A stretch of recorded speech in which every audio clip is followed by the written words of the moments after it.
प्रिय महानुभाव, आज मैं संस्कृत वाङ्मय व्याख्यान माला के 10वें अंक के अंतर्गत शतरंज के विषय में एक रोचक चर्चा करने वाला हूँ। शतरंज नामक खेल का जो विकास है वो भारत से हुआ है।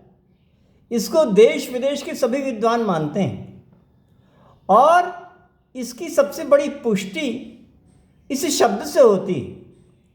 हमको तुलनात्मक भाषा विज्ञान से ऐसी बहुत सी बातें मालूम पड़ती हैं जो कि अन्य उपायों से जल्दी मालूम नहीं पड़ती। शतरंज शब्द भारत से आया है, इसका सबसे बढ़िया प्रमाण यही है कि इस शब्द का विकास चतुरंग शब्द से हुआ है और चतुरंग शब्द अरब और फारस में जाकर चौकशा में परिवर्तन होकर शतरंज के रूप में बदल गया है।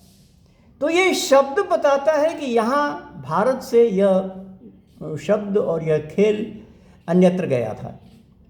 इस शब्द की जो चर्चा है और इस खेल की जो चर्चा है वो अन्य देश विदेश के विद्वानों ने प्रमुख रूप से की है और इसके साथ साथ जो इससे जुड़े हुए अन्य शब्द हैं उनका भी बहुत रोचक इतिहास है।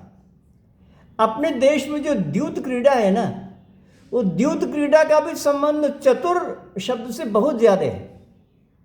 महर्षि पाणिनि ने चतुर शब्द के आधार पर द्यूत क्रीड़ा के ऐसे बहुत से शब्दों के नाम गिनाए हैं, उनकी सिद्धि की है।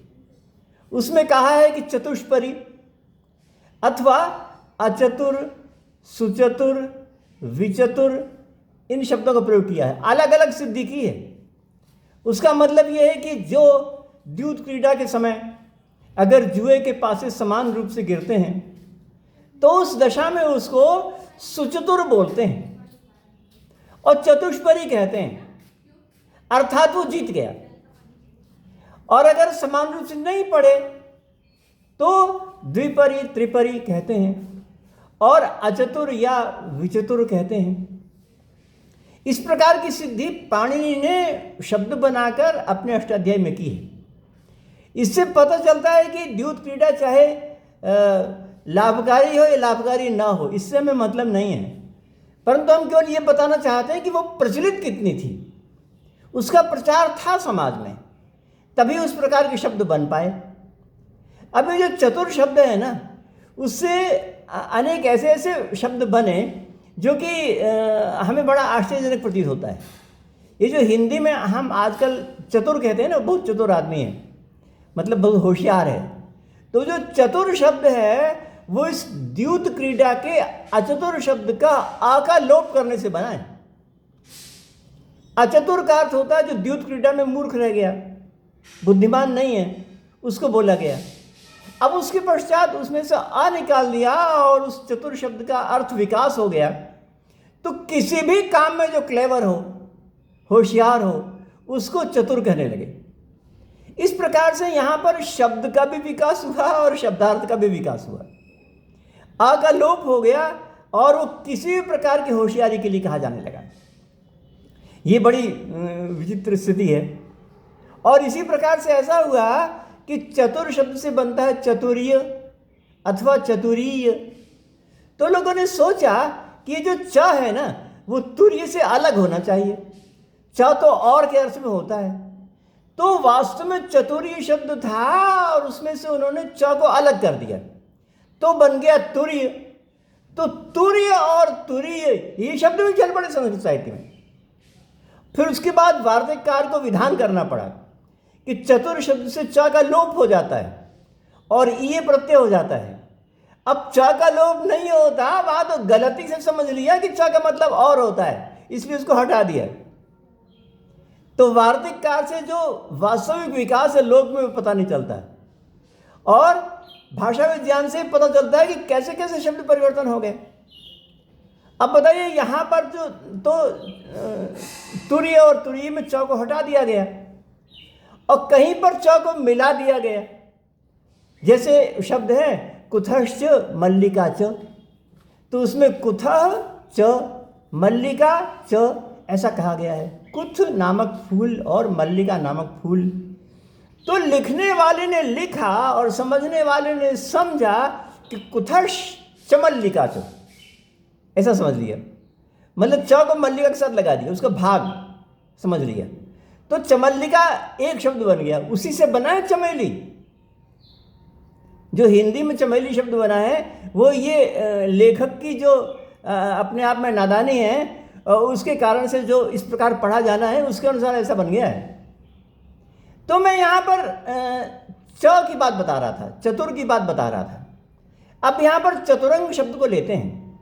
चतुरंग शब्द से जब वो अरब फारस में गया तो उससे शतरंज का विकास हुआ। अब शतरंज के विकास की अरब में कहानी, फारस में कहानी तो अपने भारतीय ग्रंथों में, शास्त्रों में तो मिलती नहीं, मगर विदेश के विद्वानों ने लिखी है। मतलब विदेश के विद्वानों ने इतनी खोज की कि उन्होंने वो कहानी लिख दी और वो हमारे काम में आ रही है।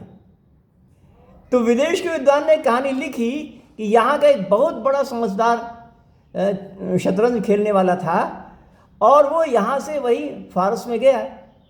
तो फारस में जाने के बाद उसने अपना हुनर दिखाया, अपना बुद्धि कौशल दिखाया और वो जीत गया और कई बार जीत गया। तो राजा उससे बड़े प्रसन्न हुए कि कमाल है, ये कितना बढ़िया खेलता है और हम सबको उसने हरा दिया और वो जीत गया। तो बड़े प्रसन्न हुए और प्रसन्न हो गए उन्होंने ये कहा कि तुम जो भी वरदान चाहो मुझसे ले लो, जो चाहो ले लो, इतनी प्रसन्नता हुई है मुझे तुम्हारे बुद्धि कौशल से।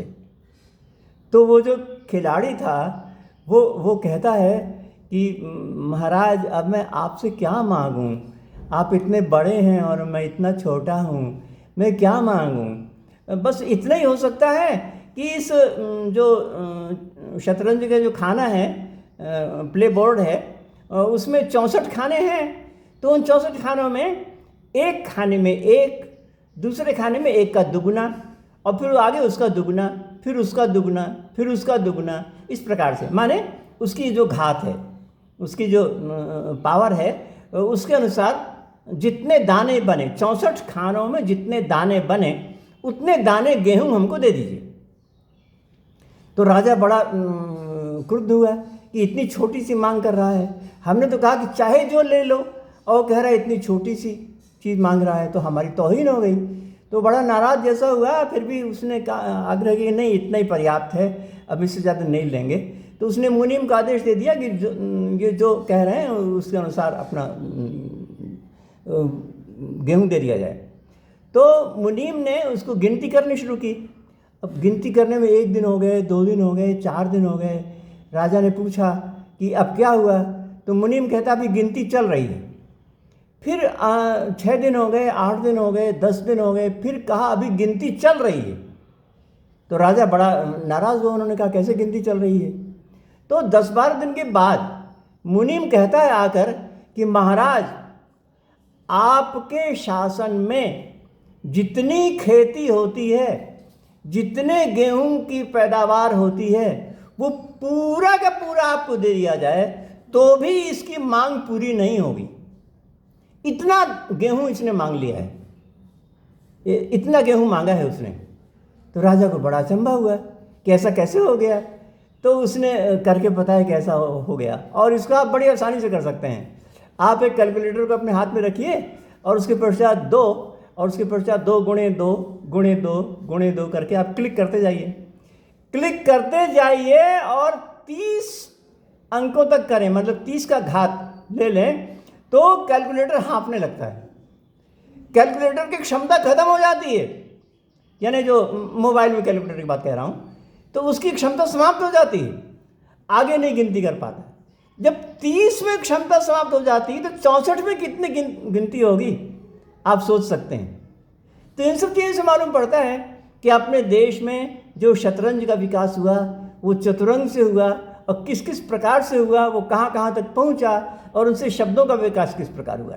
किसी भी का विकास करने के लिए हमको बहुत उपायों की आवश्यकता पड़ती है। भाषा विज्ञान से भी कर सकते हैं, समाज विज्ञान से भी कर सकते हैं, भूगर्भ शास्त्र से भी कर सकते हैं, अन्य अन्य अनेक उपायों से जब हम अपने देश के इतिहास की संरचना की बात करते हैं तो हमको इसी प्रकार के बहुत बहुत से विलक्षण तत्व प्राप्त होते हैं।